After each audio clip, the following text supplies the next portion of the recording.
Et bonjour à toutes et à tous et bienvenue dans La Gonfle, le podcast qui sent bon le cuir, le podcast qui aurait sifflé penalty sur Nilmar.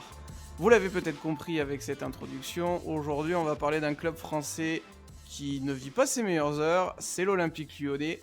Lyon ne marque plus autant de buts, ne gagne pas autant de championnats que dans les années 2000 et on peut même dire que les performances actuelles sont un peu moins bonnes qu'au début de la décennie précédente. Lyon n'est plus forcément la capitale des Gaules et pour en parler, j'ai trois invités, deux que vous avez l'habitude de connaître. Le premier, c'est notre Auxerrois préféré. Salut Aurélien. Salut Simon, salut à tous. Et en effet, moi j'aurais même mis un carton rouge à Gomez en passant. Je pense qu'on aurait tous mis la double peine. L'autre invité ne dira pas le contraire. Salut Pierre. Salut Simon, salut à tous ceux qui nous écoutent à travers la France et à travers le monde. Alors oui, c'est vrai, peut-être qu'aujourd'hui Lyon, c'est plus la capitale des Gaules et au niveau des résultats, ils ont du mal à nous la donner aussi, la Gaule. Donc on va essayer de décrypter tout ça ensemble aujourd'hui et de voir quels sont les problèmes de l'équipe. Et ben sur cette magnifique comparaison et jeu de mots, je accueille un troisième invité qui fait sa première dans l'émission et qui est un fervent supporter des Gones. Salut Kylian. Salut Simon, salut à tous. Bon, on te promet pas de pas être sévère avec ton équipe, mais nous resterons virils mais corrects. Voilà, pour reprendre une expression que l'on utilise plutôt dans le ballon ovale. Alors on l'a un peu dit, voilà, l'Olympique Lyonnais nous a donné envie de faire une émission parce que cette institution qui fut la plus exemplaire du 21e siècle commence à devenir un petit bazar. Je ne sais pas ce que vous en pensez, messieurs. Je vais faire un peu premier petit tour de table. Je vais commencer avec évidemment le supporter des hommes de Peter Bosz. Kylian, comment tu vis la situation lyonnaise? Bah, c'est forcément une grosse déception parce que c'est vrai que par rapport aux 2, 3 années précédentes, bah, c'est cette saison qui semblait la plus ambitieuse par le recrutement, par l'entraîneur nommé. On sentait vraiment un nouvel élan, que voilà la catastrophe imprévue de 2020 était derrière nous, que voilà il y allait y avoir un vrai renouveau. On sentait un vrai renouveau avec ce nouveau coach. Ouais, ouais, donc voilà, en un mot, ouais, je dirais une vraie déception en attendant la suite.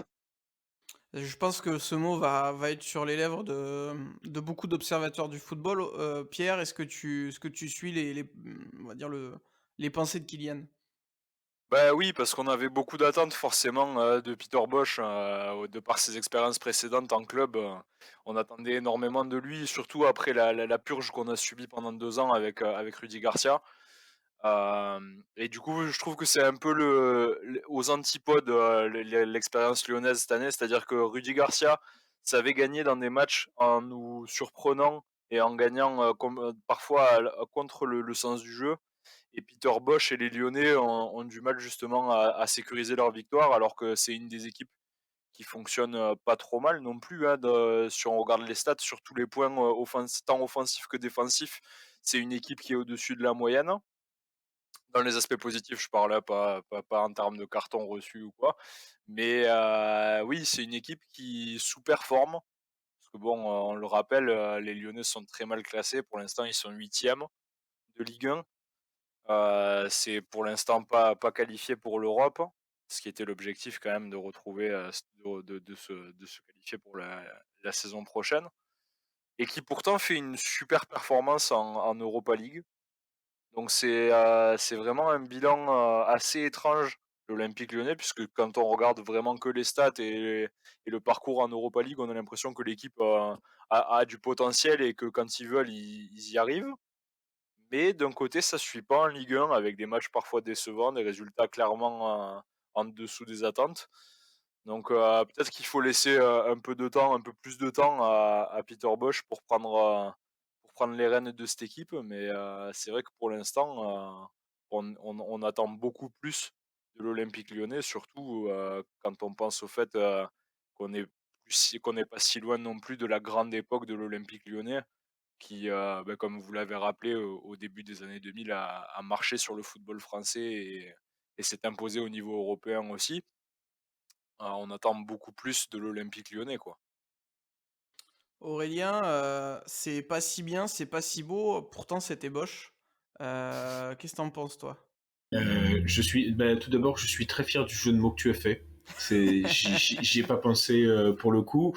Moi, j'ai envie d'être un peu taquin en disant en fait, c'est la continuité.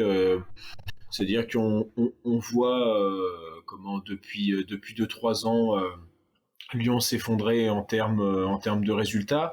Mais et c'est vrai que comment Pierre l'a bien dit, c'est que aussi si les résultats nationaux sont plutôt tristounes, si j'ose dire, c'est vrai qu'en Europe, Lyon arrive toujours à faire des choses que je qualifierais même d'exceptionnelles, parce que dans son groupe, dans le groupe A en Europa League, c'est 5 victoires, c'est un seul match nul, dont un sublime 2-0 contre les Glasgow Rangers lors du premier match. Les mêmes Glasgow Rangers qui viennent d'en planter 4 à Dortmund au Signal Iduna Park. Donc c'est quand même quelque chose à prendre en compte. Du reste, après, comment on pourra pas. On va rentrer dans le détail, mais pour moi, les noms sont ronflants. Mais si comment on regarde vraiment qui sont ces noms ronflants, c'est peut-être pas c'est peut-être pas si reluisant que ça. Et il y a aussi ce problème de direction sportive où tu ne sais pas où ça veut aller et où ça ira surtout. Bah, c'est vrai que, au-delà de faire une saison pour le moment, en dents de scie, c'est pas la première de l'histoire moderne de Lyon ou de l'histoire récente, pour utiliser un qualificatif qui est encore plus dans la proximité. Néanmoins, il y a des endroits, enfin, il y a des composantes qui cette année sont défaillantes, qui étaient pourtant les fondations et qui faisaient que Lyon se relevait toujours. On le verra en deuxième partie d'émission, il y a notamment tout ce qui est en direction des directives sportives ou même administratives. J'ai l'impression que c'est là où ça cloche par rapport à d'habitude, en plus du terrain. Et on va commencer d'ailleurs quand même par le terrain, ça reste là où tout se construit, tout se joue de toute manière. Avec un petit point comptable, Kylian, Lyon aurait pu se retrouver beaucoup plus loin au vu de la première moitié de saison, mais en 2022, ça va un peu mieux. On retrouve les Lyonnais, si je ne m'abuse, à la huitième place. Oui, donc c'est vrai que comme Pierre disait, on est assez bas au classement, mais c'est vrai qu'en termes de points, on n'est pas encore si éloigné. Donc c'est pour ça qu'on n'est pas encore au stade de la catastrophe, parce que le podium reste encore atteignable, bien que la concurrence soit assez présente, même si parfois inégale. C'est vrai quand on voit Marseille, la défaite à Clermont l'autre jour, c'était assez surprenant. Après Nice, le Nice de Galtier est très costaud, donc va falloir aussi les chercher aussi. Donc c'est vrai que ouais, ça reste quand même vraiment insuffisant. C'est vrai je crois qu'on est à 7 défaites là sur cette saison. L'année dernière, on a fini, je crois, à 6 défaites en tout. Et faut pas oublier aussi que l'année dernière, l'OS est champion d'automne. C'est vrai on a peu tendance à l'oublier. C'est champion d'automne et c'était parti pour être favori pour le titre, parce qu'on avait un miracle où le PSG était vraiment en mode vraiment diesel. Lille était encore était assez fort, mais pas non plus. Il y avait encore quelques failles. Et c'est vrai c'était une équipe très costaud de Lyon. C'est vrai que on est assez surpris parce que moi, en fait, ce que je voulais dire, c'est que j'ai la même sensation qu'il y a quelques années. Souvenez-vous la saison 2014-2015 avec Hubert Fournier. Lyon, pareil. Non, ils sont pas champions d'automne, mais ils sont arrêtés du Ils sont dans la championnat. course, en tout cas. Ils sont arrêtés du championnat jusqu'au mois d'avril, je crois. Pour après tomber, je me souviens d'une défaite contre Nice à Gerland. Et après, c'était la dégringolade, mais on a réussi à atteindre la Champions. Et l'année d'après, c'est la fameuse saison 2015-2016. Je crois qu'on est 10e au classement, ou du moins ou dans le ventre mou, pour au final finir second. Donc c'est vrai que j'ai la même sensation, on le dit, est-ce qu'il va y avoir ce déclic deuxième partie de saison. On est bien parti. C'est vrai que là, il y a eu la défaite à Monaco, mais c'est la seule défaite de 2022. Et sinon, il y a eu des parties assez intéressantes contre Paris, contre Lens, il y a match nul, mais ça, dans l'ensemble, il y avait du bon. La victoire contre Nice, c'est vraiment une victoire vraiment impeccable. C'est vrai qu'il y a quelques signaux, mais bon, en termes de résultats, c'est vraiment encore pas ça. Pierre, est-ce que tu es d'accord avec Kylian? Est-ce que déjà les meubles peuvent encore être sauvés? Comptablement et mathématiquement, ça l'est toujours. Mais est-ce que tu vois la possibilité de doubler suffisamment de concurrents? Bah, il y a des problèmes intrinsèques à l'Olympique Lyonnais cette année, pour moi, parce que déjà on remarque qu'à l'automne, l'Olympique Lyonnais, c'est la première équipe en termes de minutes passées à courir après le score, puisqu'ils ont passé que 177 minutes à être menés en Ligue 1. C'est mieux que le Paris Saint-Germain qui en a passé 193 à l'époque au mois de décembre. Bon, aujourd'hui, ça a peut-être changé, mais à l'époque, ils étaient 13e de Ligue 1, ce qui est quand même absurde, hein, quand on considère qu'ils ont passé moins d'un total de 3 matchs à être, dominés au score. Lyon, c'est une équipe qui, pour moi, poursuit sur sa lancée, mais qui a peut-être peine à remplacer le départ de Memphis Depay et qui, du coup, a ce côté moins létal où précisément, avant, ils arrivaient à tuer les matchs quand ils les dominaient. Aujourd'hui, Lyon a tendance à laisser filer des points. Alors, c'est pas forcément des défaites, mais c'est des matchs nuls bêtes assez régulièrement, alors qu'on mène au score, se faire rejoindre dans les 10 dernières minutes, ou cette incapacité justement à clore un match et à prendre les 3 points là où ils sont à prendre. Parce qu'on voit que Lyon, en termes de statistiques, sous-performe pas. Il y a pas forcément de soucis à ce point de vue-là. La seule vraie différence avec l'an dernier, c'est justement qu'au niveau des buteurs, on n'a pas un Memphis Depay qui est là pour claquer des 25 buts par saison. Et forcément, ça pêche. Alors, on a des mecs comme Lucas Paqueta qui fait des très bonnes performances. Mais devant, c'est vrai que bon, on a eu le retour de Moussa Dembélé et puis Karl Toko Ekambi, mais malgré tout, c'est pour moi plus faible, moins précis et moins dangereux que pouvait l'être Memphis. Donc il va falloir voir à la suite. Mais il y a aussi clairement pour moi, je pense, un problème mental à l'équipe et c'est souvent ce qui s'impose comme problème, c'est-à-dire que quand on commence à perdre des matchs, à perdre des points dans les 10 dernières minutes, dans les derniers instants, eh ben ça fait que on ne passe plus un seul match à être serein et à arriver à envisager de, par exemple, avoir gagné un match à la mi-temps, même si bon, le sport réserve toujours des surprises.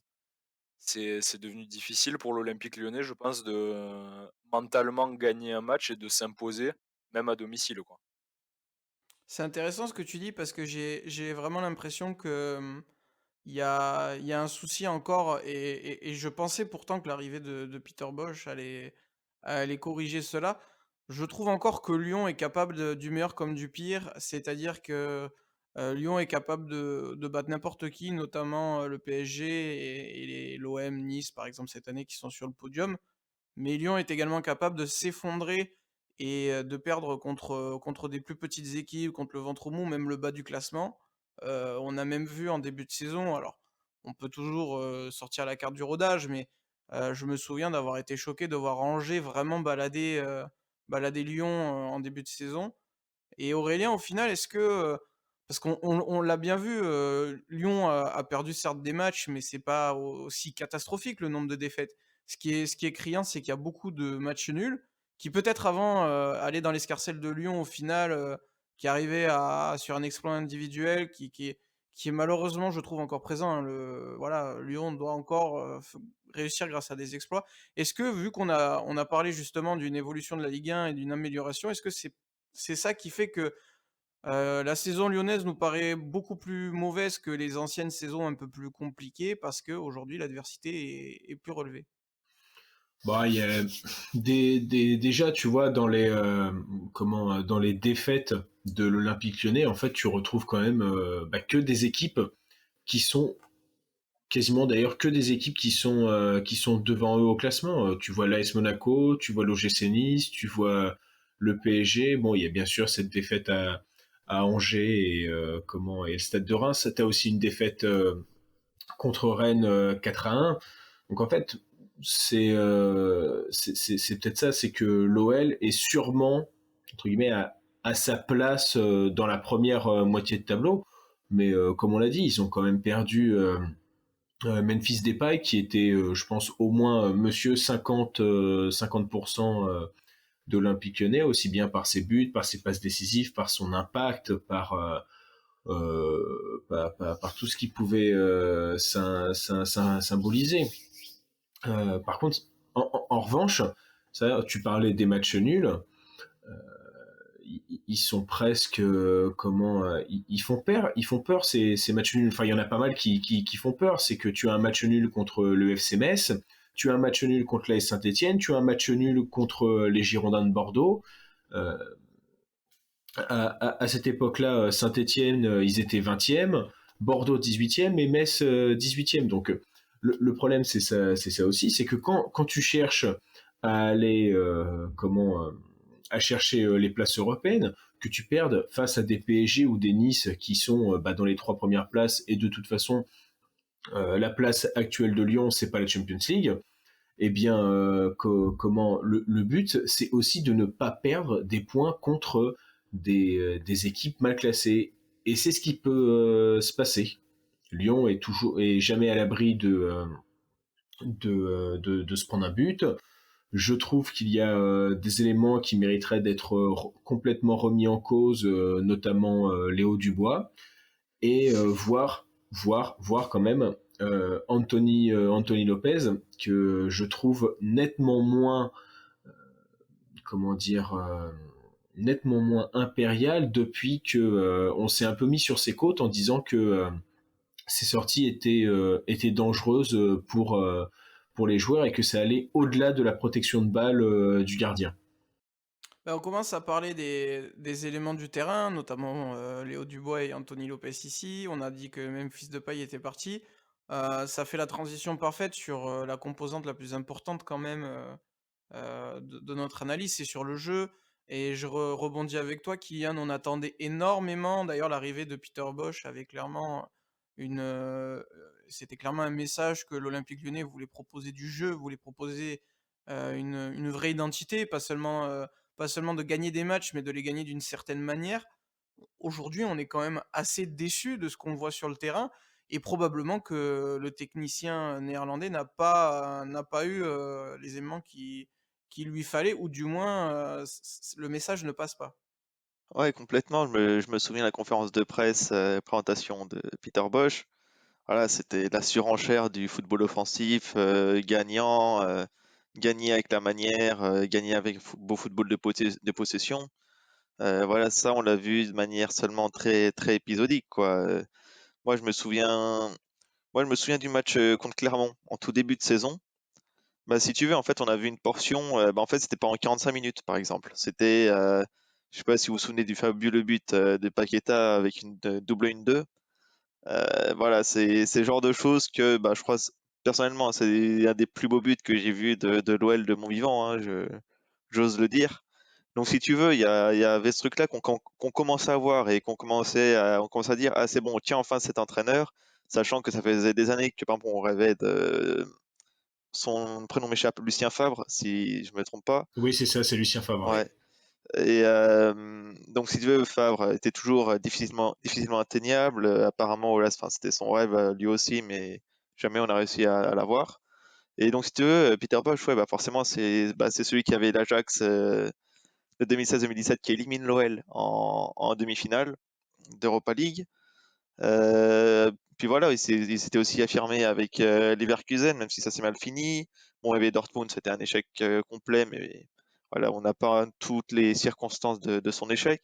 Donc, si tu veux, ouais, c'était vraiment vachement bien accueilli, surtout quand tu t'es tapé 2 ans et demi de Rudy Garcia, un Silvino qui était vraiment du feu de paille, surtout un Genesio qui se faisait passer pour un Guardiola de Lidl, tu vois. Donc Donc ouais, c'était un vrai soulagement d'avoir un entraîneur comme ça, mais c'est vrai que je pense que les joueurs, je pense, n'étaient pas du tout prêts pour ça, je pense.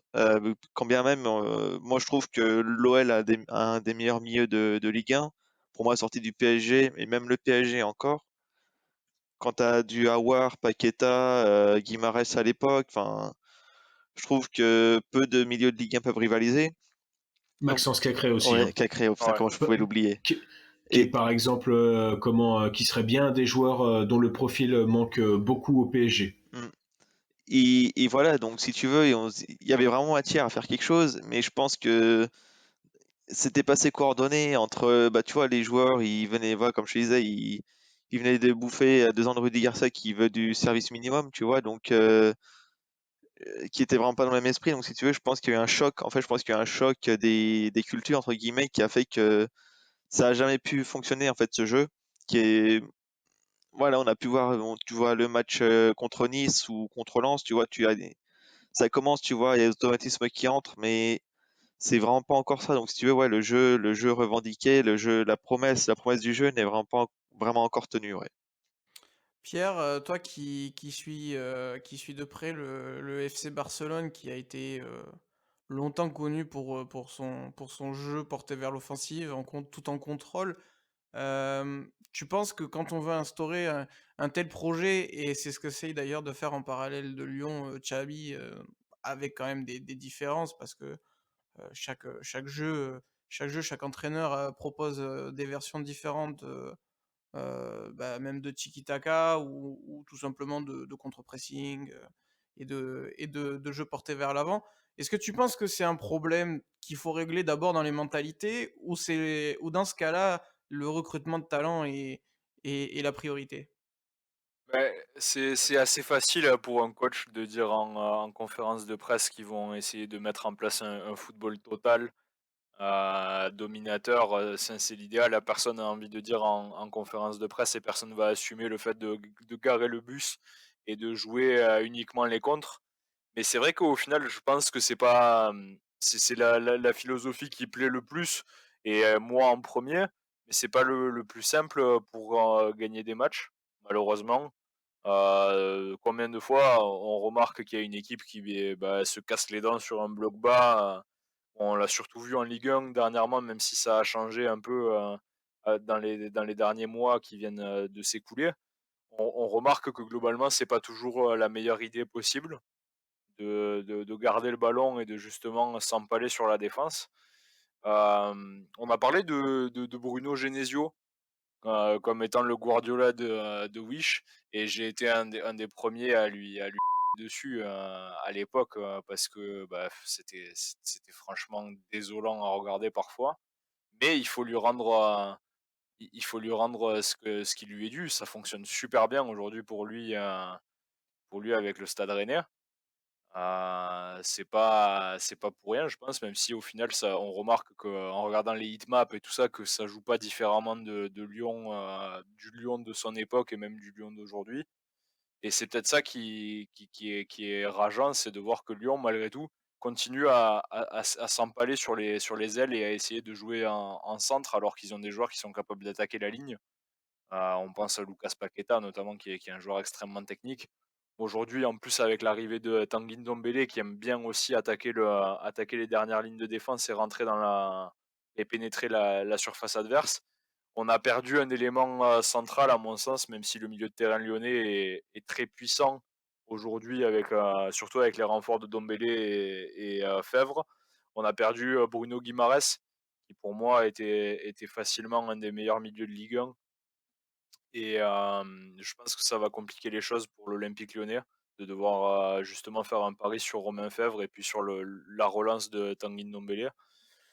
J'ai du mal à voir, comment ils vont réussir à trouver la connexion qu'ils pourraient avoir avec Lucas Paqueta comme un Bruno Guimarães pouvait avoir. Après, Lyon, c'est une équipe, qui est capable, comme on l'a dit, du meilleur comme du pire. Mais justement, je pense qu'avec l'arrivée de nouveaux joueurs, comme on a pu le voir, le retour de Ndombele qui va avoir envie de faire ses preuves et Romain Fèvre qui arrive un peu dans cette tempête-là, ça va apporter probablement du sang neuf et un nouvel état d'esprit sur les choses. Et surtout les matchs qui arrivent en Europa League qui peuvent permettre de faire une pause justement sur cette Ligue 1 qui est cette année particulièrement relevée. À mon sens, on a un des meilleurs crus de la Ligue 1 actuellement, avec des équipes qui proposent un football excellent, des équipes qui jouent et qui n'ont pas peur d'aller bouger les adversaires. Ça peut permettre à l'Olympique Lyonnais de se relever. C'est des nouvelles un peu positives, je veux dire, même si on a tendance aujourd'hui à avoir une opinion assez négative, et qu'on n'a pas tendance à voir les améliorations qu'il pourrait y avoir. Ce qui est intéressant dans de ce qu'on entend, c'est qu'on voit clairement que l'on est surpris de comment ça tourne à Lyon. Pourtant, je trouve pas que ce soit si surprenant, en tout cas devant, où je trouve que l'équipe, ne peut pas proposer le jeu de Peter Bosz. Les joueurs présents n'en sont pas capables. Mais pourtant, il y a quand même des fois des fulgurances, et des constructions, très plaisantes. Je pense au dernier match face à Lens où je crois que c'est Karl Toko Ekambi qui centre parfaitement et qui a vraiment une inspiration, géniale. Je me souviens, je sais plus non plus qui a fait un contrôle, puis un sombrero, et qui a offert une occasion, ratée d'ailleurs, mais qui a mystifié 2 adversaires en 2 touches de balle. J'ai envie de dire que devant ça s'explique. Ce qui s'explique moins et pourtant c'est là que je trouve où Lyon s'était renforcé correctement et de manière cohérente, Aurélien, c'est en défense. À chaque fois qu'il y a une contre-attaque, j'ai l'impression que Lyon prend des buts. Moi, avant d'attaquer la défense, je vais quand même revenir sur Peter Bosz et en fait les principes de jeu qu'il demande. En plus, c'est marrant, c'est qu'on pourra faire un peu des parallèles par rapport quand on a parlé dans les autres épisodes de Barcelone, de l'AS Roma de Mourinho. En fait, le problème, et c'est quand tu fais venir Peter Bosz, tu fais pas seulement venir quelqu'un qui a un nom plutôt ronflant, parce que bon, son Ajax a failli être quand même championne d'Europe de Ligue Europa. Ça, c'est une expression qui se dit rarement, mais en tout cas, voilà, ils ont failli gagner Petit champion d'Europe. Voilà, ils ont failli être petit champion d'Europe. J'aime beaucoup. Ça, par contre, je préfère.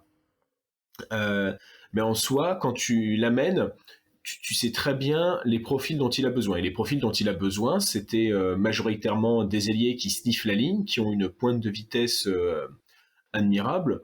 Or, quand tu prends actuellement l'effectif de l'Olympique lyonnais, hormis Shaqiri, mais qui est déjà parti, mais ça j'expliquerai plus tard, parce que finalement Peter Bosz ne le voyait pas du tout comme un ailier d'ailleurs, mais hormis Shaqiri, tes ailiers avec une pointe de vitesse, si je regarde l'effectif, je pense que le plus rapide, ça doit être...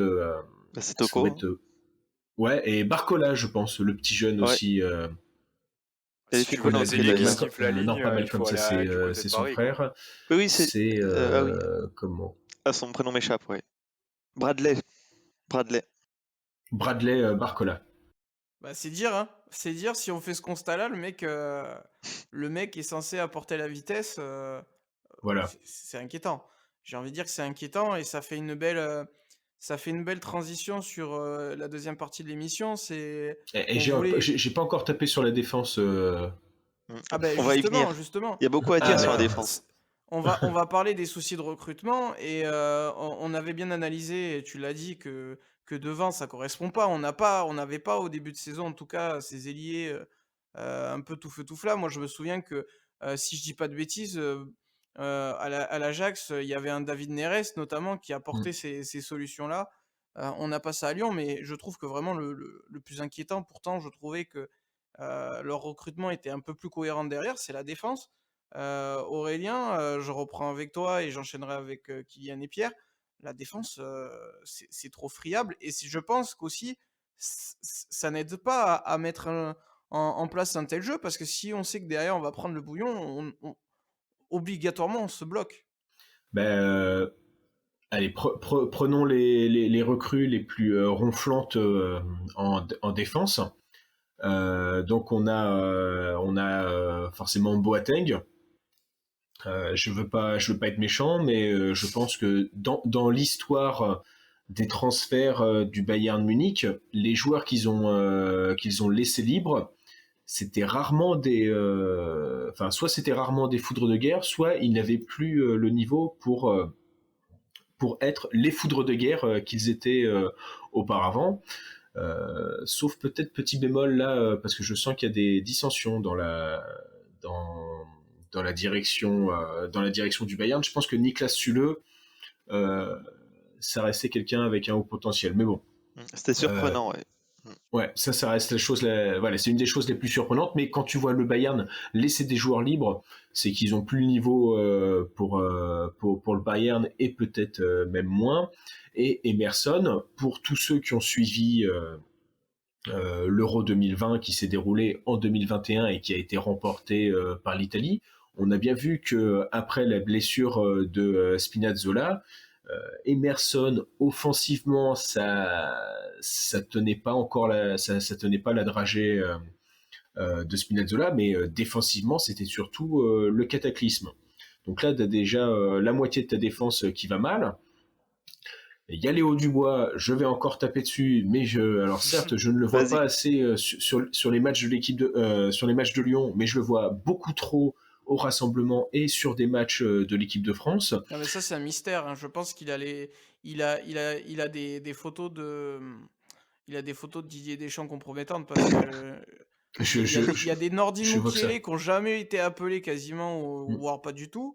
Léo Dubois qui est là, et je trouve que ben, ça montre tout le problème de Lyon. Et Il est capitaine surtout, de cette équipe et il est mauvais. c'est pas comme si tu avais un Malo Gusto et alors j'allais dire feu Melvin Barr, mais feu Melvin Barr le Lyonnais, puisque bienvenue à Melvin Barr le Niçois. Et surtout, voilà, en fait, on te, on t'empêche ces deux jeunes de l'Olympique Lyonnais de prendre aisément leur marque, alors que tu vois, ils ont vraiment le niveau pour être titulaire, presque indiscutable. Et bah, bah, bah voilà quoi, c'est terrible à dire, mais cette défense, c'est normal qu'elle soit pas sereine parce que Boateng il est lent, Emerson il laisse toujours des trous dans la raquette, Dubois il est insignifiant, Denayer je vois qu'il joue plus beaucoup, Alors, je ne sais plus. il y a un contexte assez bizarre. Déjà, il était blessé, il revient de blessure. D'accord, Et en fait, il y a aussi un imbroglio autour de sa prolongation de contrat. Donc, ouais c'est ce que j'ai cru voir aussi. en gros, voilà. Donc, c'est un peu, ouais, comme tu dis, C'était vrai, une situation étrange où en fait il ne joue pas. Puis en fait, ce qui arrange bien les choses, c'est que bah, il y a Révélation Loukeba qui en fait ouais. tient très bien son poste.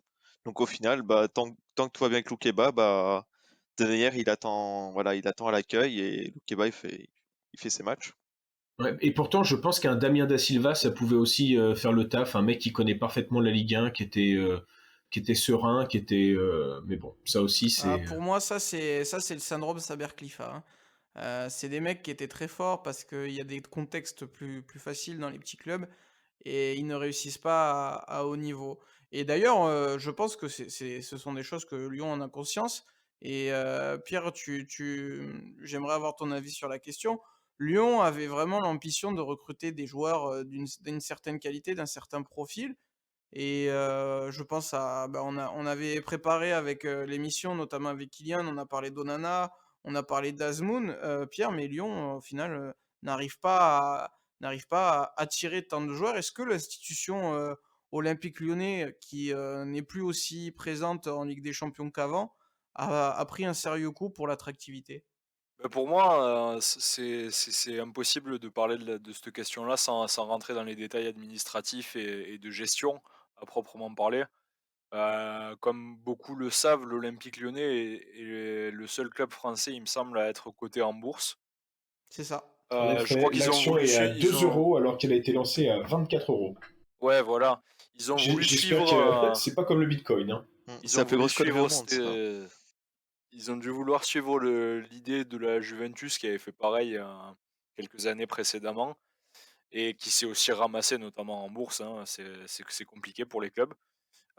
Du coup, oui, l'action OL a suivi un peu les performances sportives et bon, même si c'est pas uniquement le sportif qui joue dans la baisse de l'action, c'est un peu symptomatique de tout ce qui peut entourer le club, une baisse de l'attractivité économique et financière et aussi une baisse de l'attractivité sportive puisque bon, comme on l'a dit, l'OL a du mal à se requalifier pour la Champions League alors que ça faisait des années qu'ils étaient présents chaque saison. C'est vrai que c'est difficile du coup d'attirer des joueurs et notamment des jeunes puisque bon, aujourd'hui, les joueurs ont de plus en plus d'ambition et remarquent qu'on peut arriver à atteindre le haut niveau en étant, très, très jeune alors qu'avant il fallait souvent attendre, son «prime» entre guillemets pour pouvoir, prétendre à jouer dans les meilleurs clubs d'Europe et jouer la meilleure compétition du football européen. Aujourd'hui, l'Olympique Lyonnais pour moi le recrutement qui se passe, le recrutement au niveau de la cellule et de ce qui peut se passer sur le marché des transferts. C'est un peu la même problématique que l'OM avait, il y a quelques années. Je suis On totalement recrute, d'accord. on recrute les mecs plus parce qu'ils acceptent de venir et que ça coûte pas très cher et qu'ils essayent de se relancer. Pour moi, un Boateng, à l'Olympique Lyonnais, c'est un peu comme à l'époque où l'OM avait pris Luis Gustavo ou, avait essayé de relancer des mecs comme Balotelli, par Strootman. exemple. À défaut du coup de ramener des mecs qui sont capables, d'exploser au haut niveau et d'être, des grands espoirs du football de demain, on prend des anciennes gloires parce que c'est des noms qui sont clinquants et qui vont vendre des maillots et qui vont faire plaisir aux supporters et d'un autre côté, on laisse partir, des types comme, Melvin Barr ou Ryan Cherki. Pas Ryan Cherki, Amine Gouiri, Ami Gouiri, ouais. excusez-moi. Amine Gouiri et Ryan Cherki qui pourrait aussi partir, s'il n'est pas prolongé puisque son contrat termine en 2023. Bon, on se Il y demande a où est-ce Maxence que Cacré aussi, hein, ouais, son voilà, contrat non, mais il y a termine en tout un tas il 2023. y a quelques joueurs qui seront libres, en 2023. C'est un vrai chantier pour l'Olympique Lyonnais puisque bon, on sait pas vraiment où le bateau va. On fait pas non plus confiance à max à certains jeunes et quand on leur propose de prolonger, je pense à Maxence Cacré, on leur fait des offres qui sont, presque ridicules quand on regarde les salaires qui sont proposés dans d'autres clubs. Bon, l'Olympique Lyonnais aujourd'hui est à un tournant, je pense, en termes de gestion et c'est malheureux puisque c'est un peu, on voit le virage arriver depuis des années. On y va tout droit et malgré tout, on a l'impression que l'équipe, dirigeante le prépare pas forcément et qu'on prend tout, au jour le jour et on sait que dans le cadre des négociations pour les prolongations de joueurs notamment, il vaut mieux s'y prendre à l'avance puisque plus Mmh. le temps passe, plus ça joue en défaveur du club qui essaye de garder le joueur. Franchement, moi enfin, ça me surprendrait pas qu'un club, double Lyon pour Maxence Cacré ou que, il y ait des propositions pour, par exemple, Houssem Aouar ou enfin voilà quoi, c'est des mecs qui sont hyper talentueux. Ça me surprendrait pas qu'ils aient leur place dans beaucoup d'autres clubs, dans des championnats étrangers ou en France et où justement on pourrait leur faire un pont d'or. Pour moi, un mec comme Houssem Aouar ou comme, Maxence Cacré, ça fonctionnerait très, très bien au Paris Saint-Germain. Il va falloir que Lyon se réveille, pour pouvoir les prolonger ou, essayer de préparer pour les remplacer. Mais le problème, c'est que, aujourd'hui, l'Olympique Lyonnais est plus très attractif. Il y a pas vraiment de direction sportive, surtout depuis le départ de Juninho. Alors Ouais. on en discutera, hein, mais, pour moi, c'était peut-être pas la solution de remplacer Juninho, du moins pas par celui qui le remplace actuellement. Heu, où va le navire, olympique lyonnais à 5 ans? Déjà, de ce qui est considéré comme du court terme, hein. 5 ans, on ne sait pas. Beh, j'ai envie de te dire que j'ai une certaine théorie, et j'aimerais avoir ton avis, Kylian, là-dessus. Je pense qu'en fait, Lyon avait un vrai carnet de route qui s'est un petit peu, on va dire, qui s'est mis à ne plus être trop, cohérent, avec des départs qui étaient peut-être pas forcément prévus, je sais pas si, voilà si, la direction sportive qui est récemment partie, je recherche le nom, celui qui est parti à Rennes, j'ai déjà oublié Florian son nom. Florian Maurice. Maurice. Voilà, Florian Maurice, est-ce que Lyon, à une époque, a vraiment voulu se séparer de Genesio? Je pense pas forcément non plus Mmh. et j'ai l'impression qu'aujourd'hui, en fait, on a eu on a eu des opportunités, des idées qui étaient pas mal, mais personne ne s'est vraiment, mis en mis en accord, sur les différentes composantes. J'ai l'impression qu'on avait un Juninho qui est arrivé, qui avait vraiment envie de poser du jeu, et qui prend un Peter Bosz qui est complètement en phase avec lui. Mais on a un Jean-Michel Aulas qui doit gérer l'OL Group, c'est-à-dire, voilà, la cote en bourse, et on a l'impression qu'en fait des objectifs des deux camps ne peuvent pas, ne pouvaient pas se rejoindre, en tout cas dans l'organisation actuelle. Est-ce que l'erreur, elle vient pas de là? Et est-ce que le Covid n'est pas aussi fautif? Parce qu'en fait, Lyon et l'arrivée de Bosch, ça montre une réelle ambition, l'envie de recruter plus fort, d'imposer un vrai projet, ne pas être seulement un club qui vise des places, mais un club qui construit, une image, une identité. Mais voilà, on voit bien qu'il y a des contraintes financières, qui sont un peu alarmantes, on peut le dire, et on voit aussi avec, les ventes, du mercato d'hiver, on vend, c'est Guimarães, hein, Ouais, j'avais peur Guimarães, ouais. de dire une bêtise, mais Guimarães est parti. C'est pas dans la logique d'une équipe qui commence à aller mal et qui vend ce qui était pour moi son meilleur milieu de terrain. Est-ce que tu crois que, on a continué de suivre, une feuille de route dessinée, depuis, on va dire, l'idée de construire le stade, alors qu'il aurait fallu s'adapter parce qu'on a vécu une période, complètement inédite? Alors, il y a énormément de choses à dire après tout ce qui a été dit, notamment par ta relance, Simon, puis aussi parce qu'il y avait dit Pierre juste avant, notamment du propos de Boateng, mais je voulais répondre aussi là-dessus. Bon, pour répondre à toi, Simon, d'abord, je pense qu'en fait, il y a un gros schisme en fait entre la direction sportive et la direction, on va dire, administrative. Et je pense que voilà, ça a été marqué par le départ de Juninho. Je pense que c'est un symbole fort qui montre que son départ suivi que la vente de Guimarães, ça te montre qu'en fait l'ambition sportive elle est vraiment tombée à plat. Alors pourquoi? Bah peut-être que ouais, que le Covid a vraiment flingué déjà les finances. C'est vrai que bah en fait en Ligue 1 on s'en rend pas vraiment compte parce qu'en vrai les clubs à grosse infrastructure, bah en fait il y en a peu. T'as le PSG, mais qui a les ressources, pour dire assez rapidement, presque infinies. Bon, t'as l'OM aussi, mais du coup et l'OM enfin, tu ne diras pas le contraire, c'est vrai ils sont dans une finance au niveau des finances, c'est pas très bon non plus.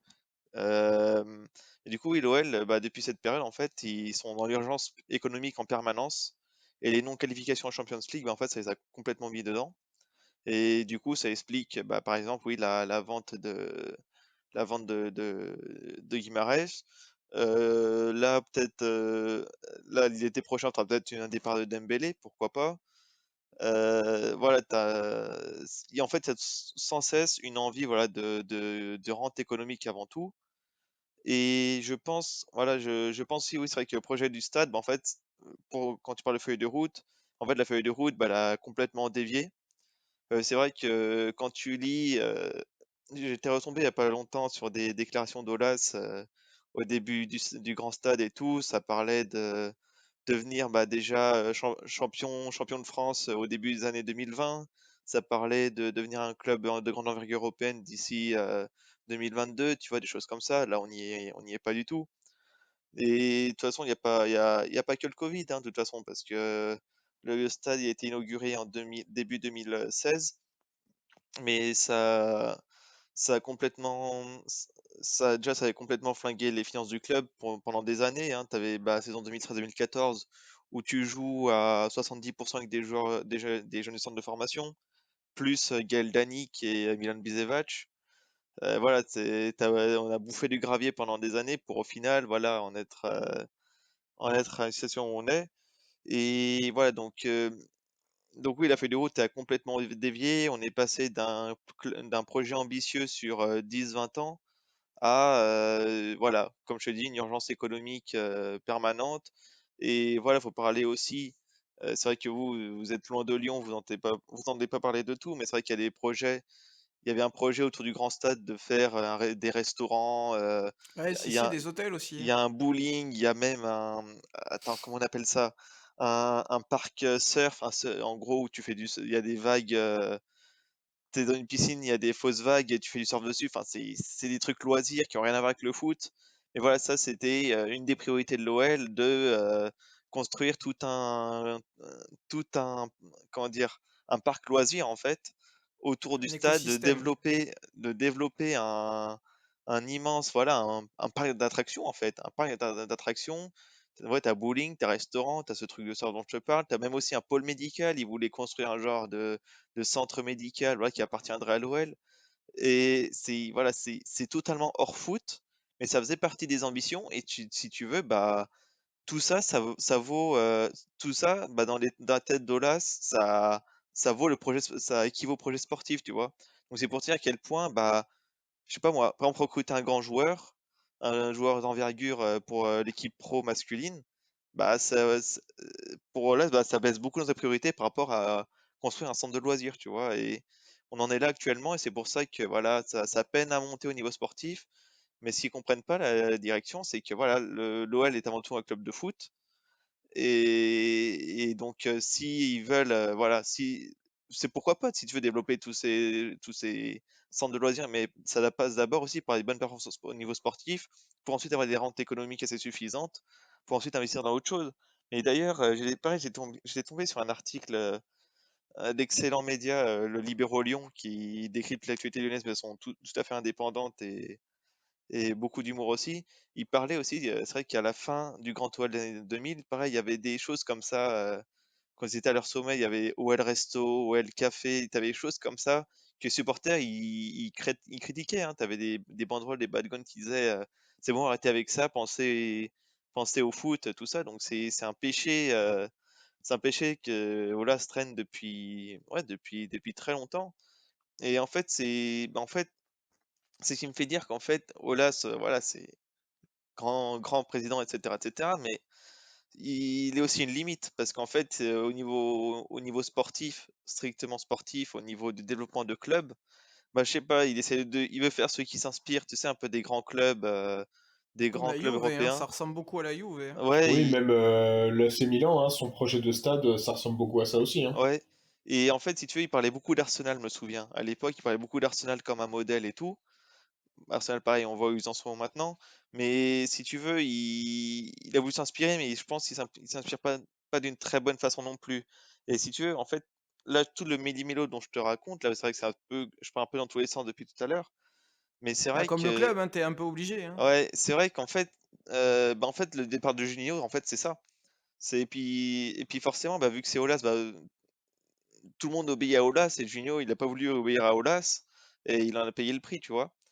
Et bah, d'ailleurs, c'est pareil avec les entraîneurs, hein. Les entraîneurs, Genesio, pourquoi il a son pas son temps? Bah, c'est un mec il obéissait à Aulas, hein. Puis il y a les fameux, comment on peut dire ça, entre guillemets, ragots, qui étaient vrais pour le coup, hein, que Aulas, il nommait des entraîneurs, mais qui avaient un tempérament assez calme, de sorte à ce que quand il y avait une idée de compo, bah, l'entraîneur, il respecte et il fait la compo qu'a dit Aulas. Tu vois,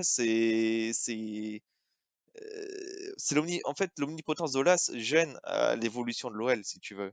Et en fait, là, on pouvait pas mieux démontrer aujourd'hui, parce qu'en fait, si tu veux, il a voulu laisser champ libre à Juninho pour l'été dernier, par exemple. Je pense que Bosch, c'était l'idée de Juninho un peu aussi.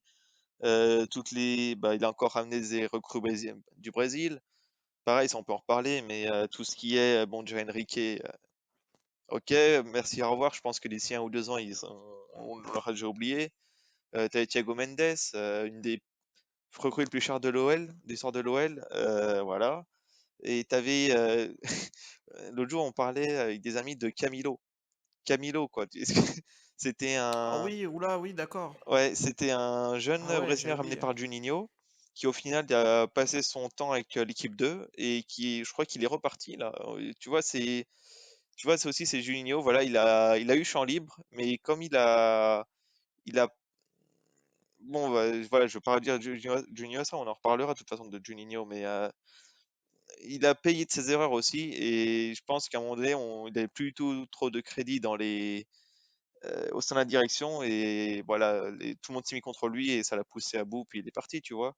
Mais ouais, voilà, pour une au sportif, bah, en fait, pour les sportifs, il est pas vraiment, tu vois, le Covid en plus a précipité cela, donc je disais avec Guimarães et tout. Et du coup, oui, tous les supporters, je pense qu'au fond, tout ce que critiquent les supporters se retrouve là en fait, ce manque d'ambition sportive. Et voilà, et puis tu vois, puis t'as l'OL, bah, pour satisfaire les supporters, je pense vraiment que le recrutement de Dombélé, par exemple, le retour de Dombélé, c'était vraiment pour un truc pour satisfaire les supporters. Tu vois, t'avais la vente de Guimarães, bah, voilà, t'as la situation actuelle qui est vraiment enfin, justement pas catastrophique, mais très décevante. Et je pense que voilà, l'OL avait, je crois que c'est Ponceau d'ailleurs qui a un peu travaillé le dossier. Voilà, chercher le truc pour. Je crois que tu avais une défaite, je crois, dans la foulée, mais je sais plus. Bref, il y avait un résultat négatif et 2 jours après, tu as recommandé Dombélé et là, les supporters, ouais, hurrah, longue vie à l'OL, machin. Tu vois, pareil, tu vois, c'est un truc d'Olas. Ça a toujours trouvé le petit truc pour se mettre les supporters dans la poche, malgré la situation très difficile qui sont encore plus difficiles pour l'avenir, tu vois. Et enfin voilà, en tout cas, les ambitions sportives ont vraiment été revues à la baisse avec le temps. En fait, le Grand Stade, en fait, ça a vraiment pas fait décoller comme on l'espérait, en fait, comme on l'espérait tous. Et limite, parfois, bah, il y a toujours pour moi, en tout cas, moi, je parle en tant que supporter, c'est vrai qu'il y a toujours cette nostalgie de Gerland. Bah, c'est vrai que bah, Gerland, c'était l'âme de l'OL. Et quand tout a été déporté, tout a été déporté à Dessine, c'était vraiment plus la même chose, quoi. Mais il y a un truc, qui me taraude un peu, et j'aimerais bien avoir, Aurélien, ton point de vue.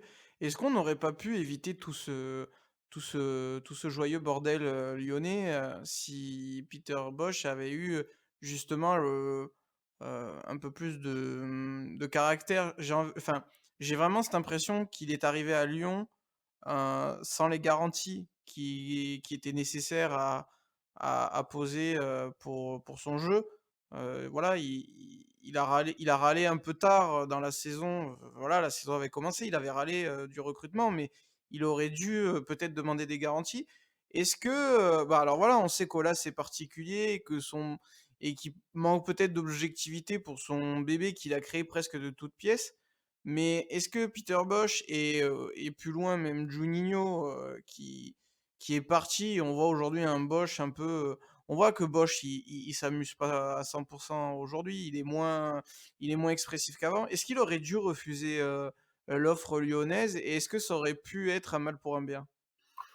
Oh, pour le coup, tu vois, on parlait pour attirer les joueurs. C'est vrai que Lyon, pour attirer les joueurs, sera jamais l'aura d'un Manchester United, d'un AC Milan, où les deux clubs pourraient être en série C ou en D3 anglaise. Tu aurais quand même des joueurs qui seraient capables de venir pour dire moi je m'en fous, je veux porter le maillot de Manchester United, le maillot de l'AC Milan, et si je les fais remonter, je serai dans l'histoire d'une certaine manière. Toutefois, Lyon, c'est quand même, avant qu'il ne se qualifie pas pour une Coupe d'Europe, c'est presque 20-25 saisons consécutives, aussi bien en Champions League qu'en Ligue Europa, parce qu'on est passé là où là, ça avait été très très subtil quand ils n'avaient pas réussi à se qualifier en Ligue des Champions. Il avait dit, je sais que je me trompe sur le chiffre, mais il avait dit par exemple 19 saisons consécutives en Champions League, et quand il est passé en Ligue Europa, il a dit 20 saisons consécutives en Coupe d'Europe.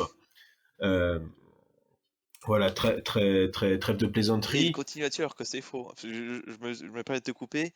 C'est parce Ouais. qu'il joue encore là-dessus, sur les 20 et quelques saisons encore en Europe, alors que la saison 2014-2015, on n'y est pas, parce qu'on a perdu, on s'est fait éliminer en préliminaire, et quand tu Ah changes de oui. préliminaire, tu n'es officiellement pas qualifié en Coupe d'Europe. Et en fait, Aulas, il continue de jouer là-dessus, alors que voilà, c'est complètement faux. Hmm. C'est un peu comme quand le chômage baisse, mais que c'est parce qu'il y a des suppressions d'inscrits sur Pôle emploi, quoi. Voilà. C'est un peu ça l'idée. Bon, surtout que le Kaolas, je pense qu'on y reviendra vers la fin. C'est qu'est-ce qu'on peut souhaiter à l'Olympique Lyonnais. Mais tu parlais, Simon, de la feuille de route de l'Olympique Lyonnais. Malheureusement, si celle-ci a dévié de son trajet, Juninho est malheureusement imputable là-dessus. Enfin, le recrutement en effet de Thiago Mendes Il y avait Jean-Lucas aussi, et c'est dommage parce que c'est Jean-Lucas qui est parti à Monaco et Thiago Mendes qui est resté à Lyon. Enrique, quand tu, ne serait-ce que toi, quand tu te renseignes sur ce mec-là, même les médias brésiliens, ils sont étonnés de voir, on va dire, un mec aussi insignifiant que Léo Dubois. Je pense que si un jour je demande l'interview de Léo Dubois, il voudra pas parce qu'il entendra tout ça. Euh, Même les supporters brésiliens étaient tout heureux de le voir partir, et c'est jamais bon signe hein, quand les supporters sont heureux de voir partir un joueur. C'est soit c'est un peu comme Mauro Icardi à l'Inter, le mec était vraiment trop nul, avait pas le bon état d'esprit, soit il était soit il est nul. Donc après, Bosch, il avait quand même besoin de se relancer, parce que, mine de rien, si t'es sans club, c'est pas en faisant une Laurent Blanc et en allant jouer au golf parce que t'as touché tes 20 millions d'indemnités que tu arriveras à retrouver un bon club. Et Lyon, ça semble la chose, enfin, ça semblait être le club idoine pour lui. Le championnat de France, il a dû se renseigner. Bon, en plus, comme il y avait joué en tant que joueur au Sporting Toulon, un Sporting Toulon qui était d'ailleurs loin d'être le plus plaisant en termes de jeu, mais en tout cas plus proche du Crazy Gang de Wimbledon que de l'Ajax Amsterdam, de la Dream Team de Renus Michel. Donc il y a tout ça. Mais je vais me répéter, en effet, un mec comme ça, s'il vient, il a besoin d'avoir des certitudes sur le recrutement. Et on lui a quand même mis des joueurs plutôt moyens. Shaqiri, malheureusement, si tu regardes, il est bon comment quoi. Il est bon quand il est super sub dans une équipe ultra offensive, Liverpool, ou quand il revêt le maillot d'une sélection dont le logo ressemble à une ONG qui fait bosser Adriana Carambeu tous les ans. Mais qui nous élimine. Mais qui nous élimine. Bah ouais, comme quoi, il faut bien que ça arrive. Euh, donc après ça, ouais, il y a quand même des choses. Tu vois que au moins ça permet de mettre en lumière, de se remettre un peu en lumière, de montrer que sur certains passages, eh ben la patte Bosch existe toujours parce que Dieu merci, il y a quand même Kylian parlait du milieu de terrain sûrement le plus sexy de Ligue 1, c'est le milieu de terrain le plus sexy de Ligue 1. Je suis désolé, quand t'as Oussama Aouar, quand t'as Paqueta, quand t'avais Bruno Guimaraes, maintenant quand t'as Ndombele et t'as Maxence Cacré, bah oui, bien sûr, je pense que le PSG, tous les jours, il signe pour avoir ne serait-ce au moins 3 de ces 4 joueurs dans son effectif, surtout Leonardo, hein, quand on sait l'amour qu'il a lui aussi pour les Brésiliens, il aimerait bien sûrement avoir Lucas Paqueta. C'est déjà lui qui l'avait ramené en Europe quand il était Ouais, avec l'AC Milan. c'est ça. Mm. Et merci Gianpaolo de l'avoir tué mentalement, et heureusement Lyon de l'avoir remis sur pied. Mais donc Bosch était un peu obligé, entre guillemets, un peu obligé d'accepter. Après derrière, il commence, je pense qu'il commence à gueuler parce que voir Bruno Guimaraes partir, ça a été la goutte d'eau qui a fait déborder le vase. Parce que il doit sûrement voir que dans les équipes jeunes de Lyon, tu as des éléments qualitatifs comme Barcola d'ailleurs est pas trop mal. Je veux pas dire de bêtises. Le défenseur dont j'ai parlé, Loukeba. Loukeba, il est bon. Malo Gusto, c'est pas mal. Ryan Cherki, Florent da Silva. Enfin bref, l'Olympique Lyonnais, c'est toujours ce grand centre de formation français dans les 3 premiers avec Rennes. Donc il sait qu'il a des choses, enfin qu'il a des éléments pour faire une composition solide. Maintenant, oui, il y a le spectre d'Olas qui ressemble de plus en plus à l'empereur Palpatine que au chancelier Valorum, qui était gentil mais un peu insignifiant. Pierre, Aulas bride, les possibilités de Lyon ou tu penses que la responsabilité de cette année revient plus à Juninho, voire à Bosch? Moi, je trouve qu'on est assez dur avec Juninho, hein, parce qu'il y a quand même des difficultés financières, et à mon avis, un Jean-Michel Aulas qui, du coup, est plus dans le rôle, administratif et purement financier qui bride un peu les possibilités, qu'il pouvait avoir et je trouve qu'on se concentre aussi beaucoup trop sur les échecs de Juninho. Si je dis pas de bêtises, c'était sa première expérience en tant que directeur sportif, alors que lui, de base, ce qu'il aurait préféré, je pense, c'est être coach et apparemment, c'est ce sur quoi il préférait s'orienter pour la suite. Heu, il faut pas oublier qu'il a ramené quand même quelques joueurs, pas piqués des hannetons et qu'il en a relancé quelques-uns qui étaient aussi des paris, hein. Parce que Lucas Paqueta, c'était un très bon joueur déjà à l'époque de Milan, mais ça fonctionnait pas super bien non plus. Il y Ouais, mais avait rien il qui avait quand même fait 6 bons mois, hein, Lucas Paqueta. C'était pas Ouais. non plus. Oui, non, c'est sûr, Avec, mais il y avec avait il Ouais, y Juninho. avait rien qui mais pouvait garantir que ça fonctionnerait aussi bien que ça fonctionne à Lyon. je suis d'accord, c'était pas transcendant non plus, quoi. Ouais, voilà.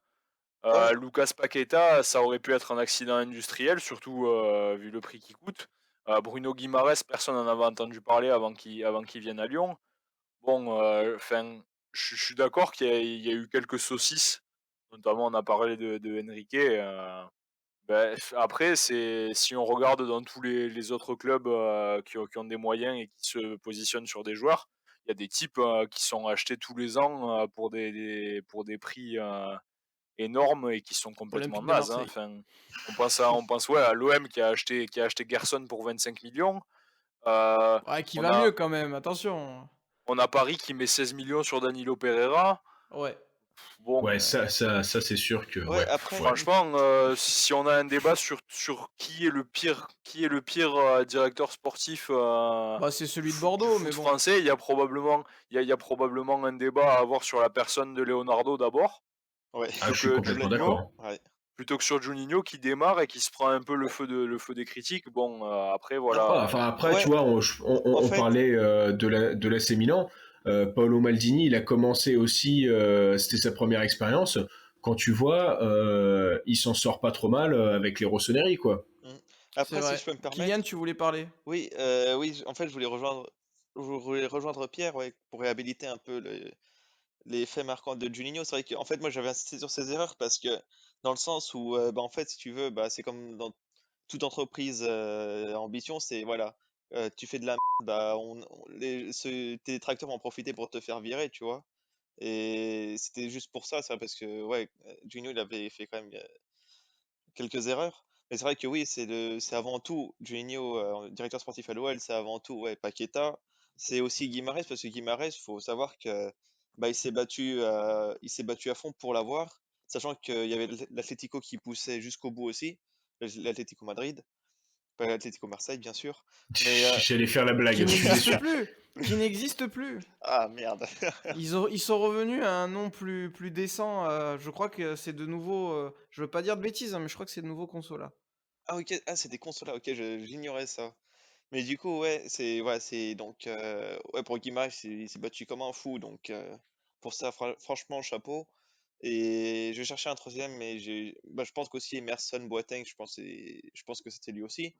Parce que voilà aussi Boateng, Boateng et Emerson, en début d'émission, on les a un peu détruits, mais c'est vrai que je trouve que ça reste quand même pour la Ligue 1, ça reste très qualitatif. Pour moi, un Boateng en bout de course, pour moi, en fait, le problème de Boateng, c'est qu'il n'est pas dans le rythme pour le pressing de Bosch, à son âge et tout. Ça, tu vois des fois qu'il a la traîne et tout. Quand ça joue dans le dos de la défense, il est un peu à la traîne, voilà, pour revenir, pour courir vers sa zone de but. Donc je veux dire, ouais, il a ses défauts Boateng, mais je trouve que, tu vois, par rapport à, c'est vrai qu'on en parlait, il y avait la comparaison l'été dernier, Ramos au PSG, Boateng à Lyon. Ramos au PSG, tu avais un truc incroyable, en disant ouais, c'est une grande star qui arrive, au final, le mec il fait à peine un match.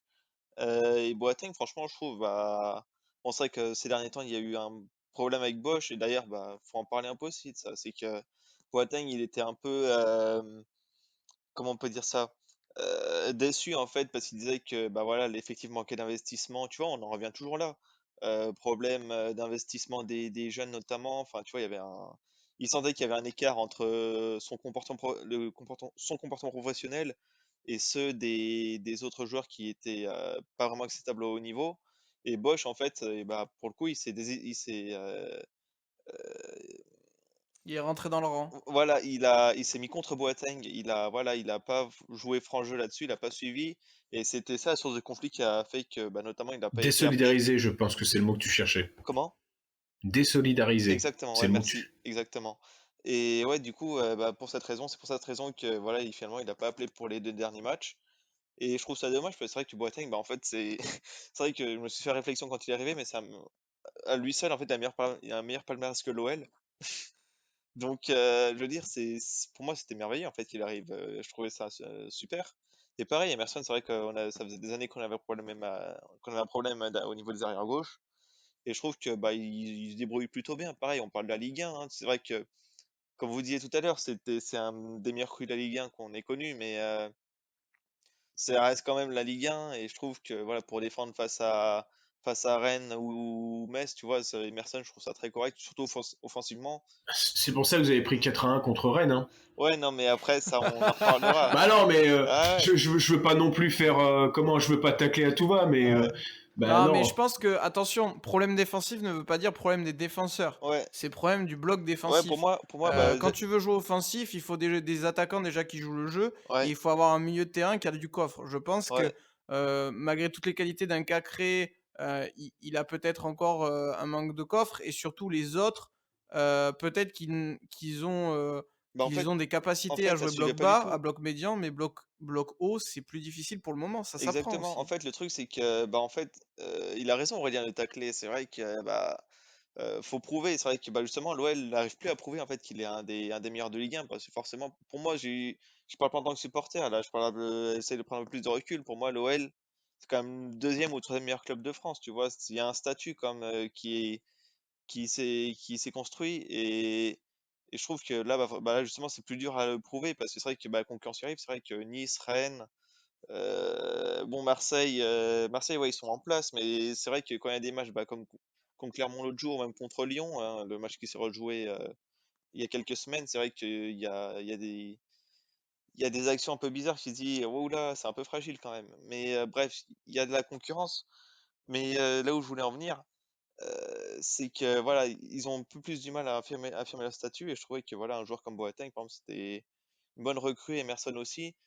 Ouais, aussi, je voulais aussi m'attarder un peu sur Dubois parce que Dubois, je sais pas comment vous demandez comment il fait pour être en équipe de France et tout, mais je pense que c'est quelqu'un qui sait très bien parler aux gens au-dessus de lui, à son entraîneur, ses dirigeants, qui fait qu'en fait, il a un statut incroyable en fait. Tout le monde lui donne un- Ouais, c'est Christophe Rocancourt du football, quoi. ouais, il y a un truc comme ça, Qui ça? exactement. Christophe Rocancourt. Oui, non mais Leonardo, c'est ça? Léo Dubois. Ah oui, oui, Ah, c'est son jumeau, oui. pardon, excusez-moi. Ah, ok. Mais ouais, Léo Dubois, oui, parce que genre, il y avait un truc. Léo Dubois, par exemple, quand il est rentré de l'Euro l'été dernier, le mec, il était censé être en vacances. Il était pas censé revenir à l'entraînement. Le mec, première chose qu'il fait en rentrant de sélection, c'est il va au centre d'entraînement dire bonjour à nouvel entraîneur au nouvel entraîneur qui vient d'être nommé, donc à Bosch. Donc tu vois, il essaye déjà de se mettre le mec dans la poche. Et, Ouais, c'est un faillot un peu. et ouais, ouais, c'est exactement ça. Et pareil, il y avait une fois, Aulas, il va avoir un match de l'Asvel, parce que il y a un partenariat maintenant, Asvel-OL. Et tu vois Tony Parker, Jean-Michel Aulas et Léo Dubois juste à côté. Tu dis, mais comment il fait? Donc, ce mec a un statut. Et en fait, malheureusement, bah, celui à qui ça profite le moins, bah, c'est à Malo Gusto, qu'on aimerait tous voir beaucoup plus. Mais c'est vrai que, ouais, il y a un problème. Pour moi, ouais, la défense, en fait, c'est le plus gros problème, dans le sens où la coordination. Au niveau du collectif, défensivement, bah, déjà, tu parlais du problème de tout le monde ne s'y mettait pas au pressing. Les pressings avant, il était absent. Maintenant, on le voit un peu plus, ça va mieux. Mais c'est vrai que bah, déjà, ça parle de l'avant. Puis derrière, il se retrouve submergé et l'entente n'était pas vraiment non plus totale, ce qui fait que ça donne voilà, des actions, notamment en fin de match, où ça prend le bouillon, tout ça. Et ouais, la défense, ouais, c'était le plus gros problème, je pense, sur le terrain. Et ben puisque j'ai parlé de faillot justement pour éviter que ça pète à Lyon de trop, J'aimerais avoir, en conclusion rapide, un peu comme si on faisait une élection, j'aimerais savoir, messieurs, je commence avec toi, Pierre, quelle est le la mesure que tu prendrais pour repartir de l'avant et quel résultat tu penses que Lyon doit viser en fin de saison de manière réaliste?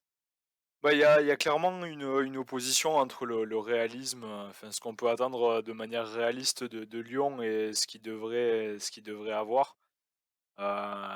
Pour moi, ça serait de donner plus de marge aux jeunes pour essayer de relancer l'équipe puisque bon, de toute façon, la saison partie comme elle est, il y a plus grand chose à perdre.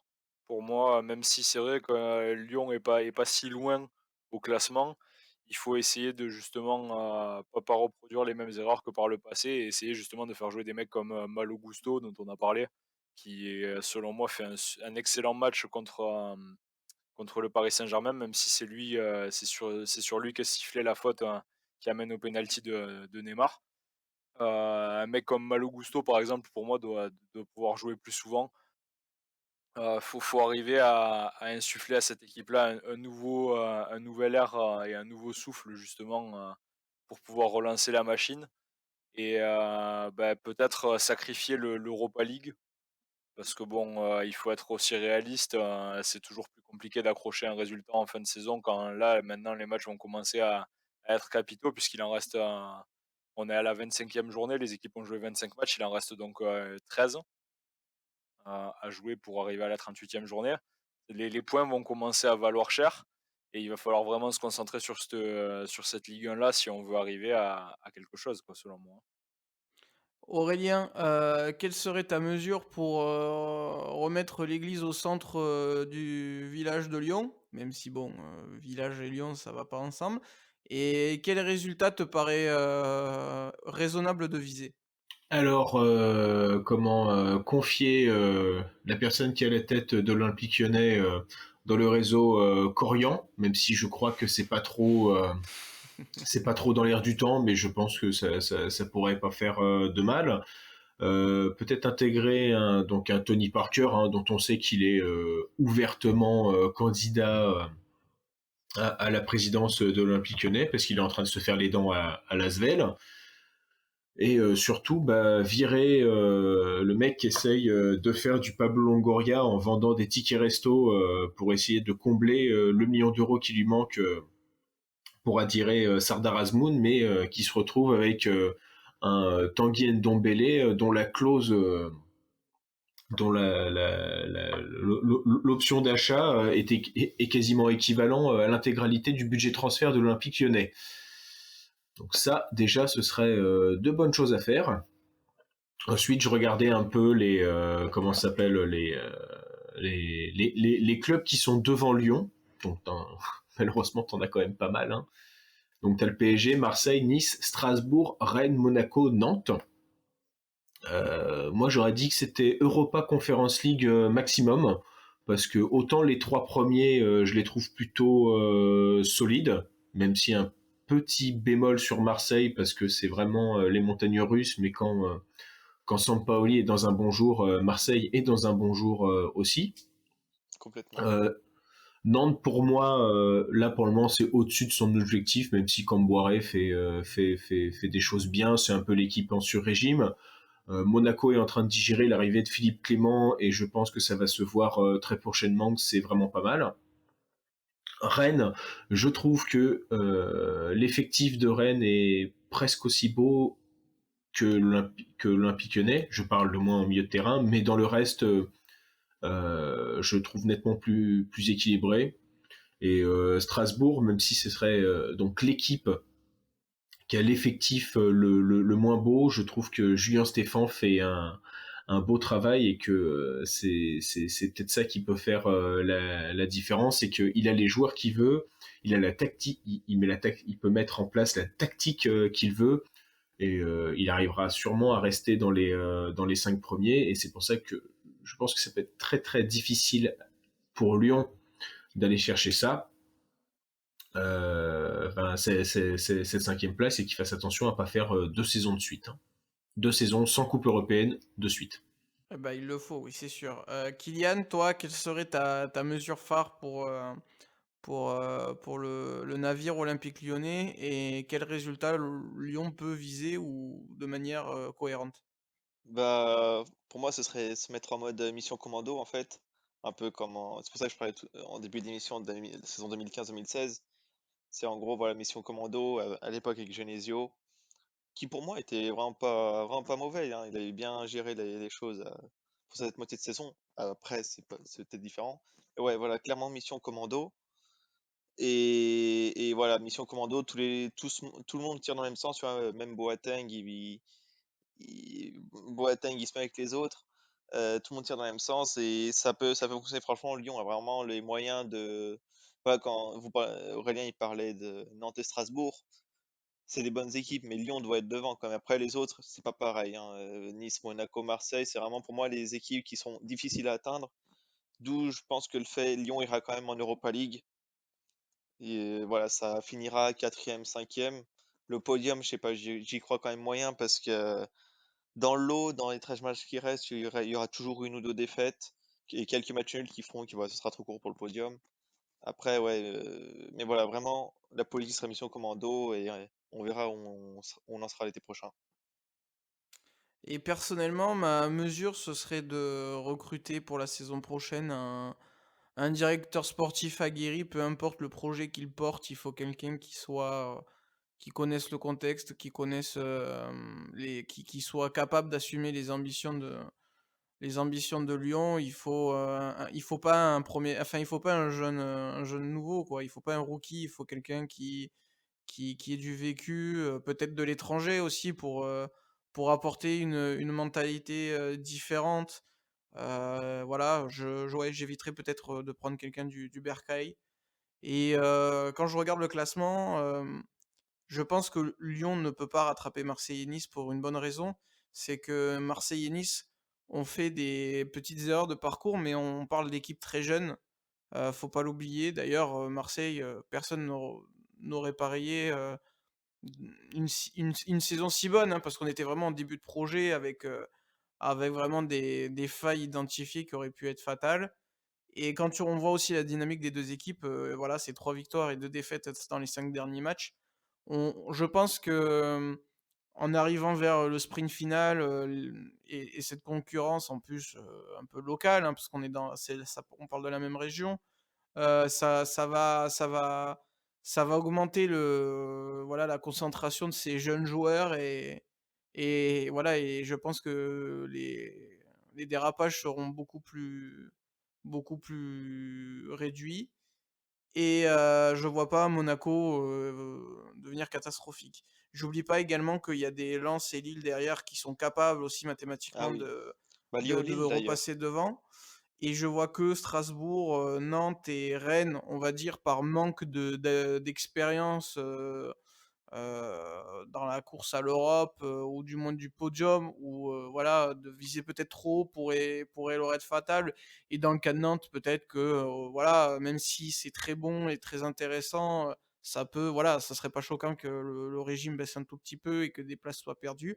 Donc ça fait 3 clubs, si on fait 8 - 3, ça fait 5. Et ça, c'est, je pense, dans le meilleur scénario possible. Donc, si Lyon obtient l'une des 2 petites coupes d'Europe, ce sera déjà bien.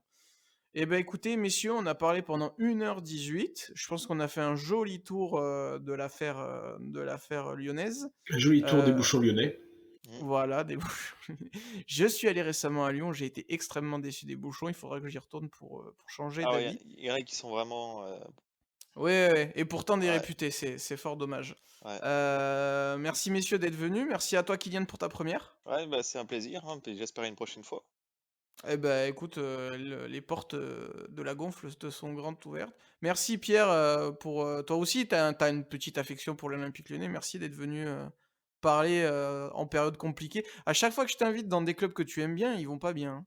Bah ouais, on dirait que je porte la guigne, hein, mais c'est vrai que comme tous les enfants qui ont grandi dans les années 2000, on n'a pas on n'a pas réussi à rester insensible au charme de l'Olympique lyonnais de l'époque avec Karim Benzema ou bah, Juninho, ses coups francs légendaires et les soirées de Champions League en clair sur TF1. Enfin, c'était une sacrée époque, on était heureux à l'époque. Ouais. Heureusement que certains comme moi ont vu la lumière et supportent l'Olympique de Marseille, voilà. Et Aurélien, merci d'être, venu. Toi, tu étais complètement, objectif et neutre dans cette, discussion, même si, je je félicite nos 2 compères pour leur, impartialité et leur analyse, complètement objective. Eh ben, quand même, j'ai essayé d'être, ouais, d'être neutre, sachant que même si, on va dire que sur la scène nationale, c'est pas le grand amour pour Lyon. J'avoue que ils m'ont bien fait rêver en Coupe d'Europe au début des années 2000 et pour le coup, je les remercierai toujours pour ça. Et puis de toute façon, on ne souhaite que le bonheur de notre championnat et d'avoir des voilà, des scénarii, de Ligue 1 où on se régale avec, de l'adversité et pour cela, on a besoin d'un grand Paris Saint-Germain, d'un grand Olympique de Marseille.